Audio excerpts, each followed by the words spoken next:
अस्सलाम वालेकुम। पहले की वीडियोस में हमने रजिस्ट्रेशन और लॉगिन फॉर्म को हम लोगों ने लिंक कर लिया था।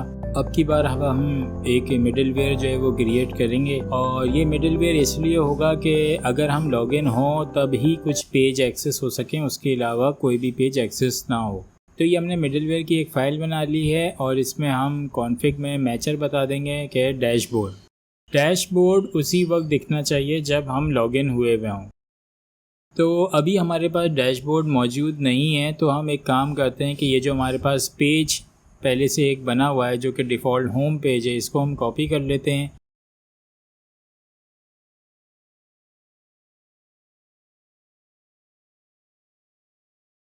हम ऐसा करते हैं कि अपने ऐप में एक फ़ोल्डर क्रिएट कर लेते हैं डैशबोर्ड के नाम से और इस डैशबोर्ड में एक फ़ाइल बनाते हैं page.js की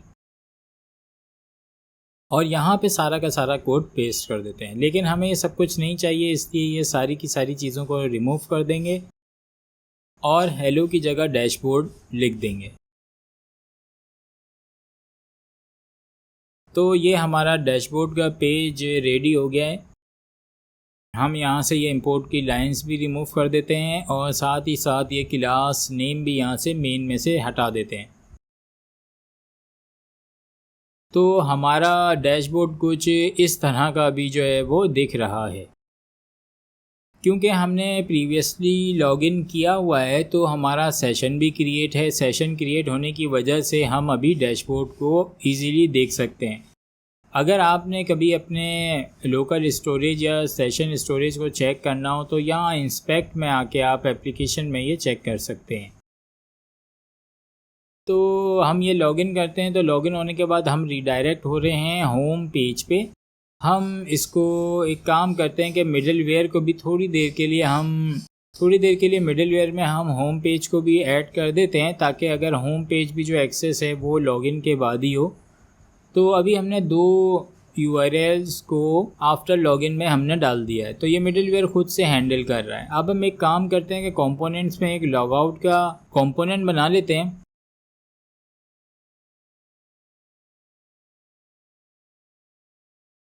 और इसको करते हैं यूज़ क्लाइंट। हम यहाँ पे डैशबोर्ड से लॉग आउट करके देखेंगे कि हमारा मिडलवेयर काम कर रहा है कि नहीं। तो लॉग आउट के बटन में हमने साइन आउट को इंपोर्ट करा लिया है और ऑन क्लिक पे हम सिंपली साइन आउट के मेथड को कॉल कर लेंगे।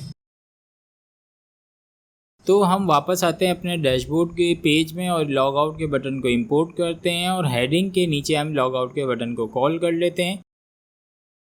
तो जैसे ही हमने बटन को क्लिक किया हम लॉग आउट हो गए हैं और लॉग आउट होते के साथ ही ना तो हम डैशबोर्ड को एक्सेस कर सकते हैं और ना ही हम अपने होम यूआरएल को यहाँ से रिमूव कर देते हैं, क्योंकि होम यूआरएल जो है वो विदाउट लॉगिन भी एक्सेस हो सकता है। तो ये हमारा कंपोनेंट है। कंपोनेंट में हम पुश कर रहे थे आफ्टर लॉगिन होम यूआरएल पे, तो अब हम उसको चेंज करके डैशबोर्ड कर देंगे।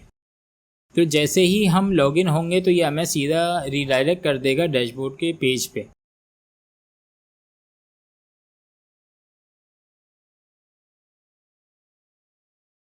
तो ये बिल्कुल अच्छे से काम कर रहा है और ये हमारे पास राउट है। ये काम करते हैं कि हम सेशन में टोकन वगैरह भी लिख देते हैं। तो हम यहाँ कॉलबैक्स में एक JWT टोकन गेट करते हैं और कॉलबैक्स में हम सेशन जो है वो रिटर्न करा देंगे।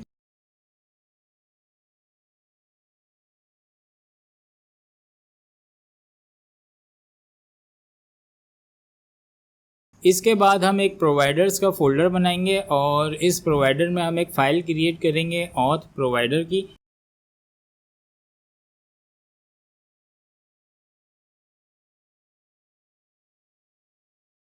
ये ऑथ प्रोवाइडर जो है ये चेक करेगा कि अगर सेशन हमारा क्रिएट हुआ है तो ही हमें चिल्ड्रन जो है वो शो कराए। अगर आप साइन इन नहीं है, लॉगिन नहीं है और सेशन नहीं बना हुआ है तो ऐसी सूरत में आपको कोई भी चिल्ड्रन जो है वो नहीं दिखाएगा। तो हमने ये एक सेशन प्रोवाइडर जो है वो बना लिया है और अब हम layout.js में आते हैं और इस ऑथ प्रोवाइडर को कॉल करते हैं।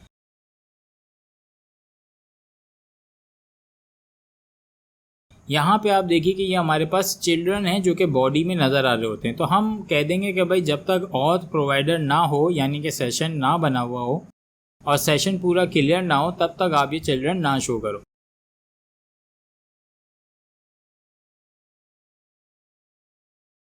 तो ये हमारा डैशबोर्ड आ गया और उसके बाद ये हमारे पास लॉगिन आ गया। मैंने इसकी थीम, स्टाइल वगैरह सब कुछ चेंज कर दिया है, काफ़ी इसके ऊपर वर्किंग करी है।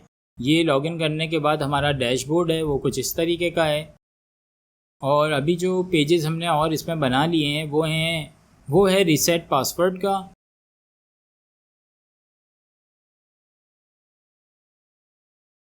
ये रीसेट पासवर्ड का हमने बनाया हुआ है और इसके साथ साथ हमने एक फॉरगॉट पासवर्ड का बनाया है। नेक्स्ट वीडियो में हम इसको EC2 सर्वर पे अपलोड करेंगे अपने Next.js के ऐप को। फिर मिलेंगे नेक्स्ट वीडियो में। Take care, bye bye.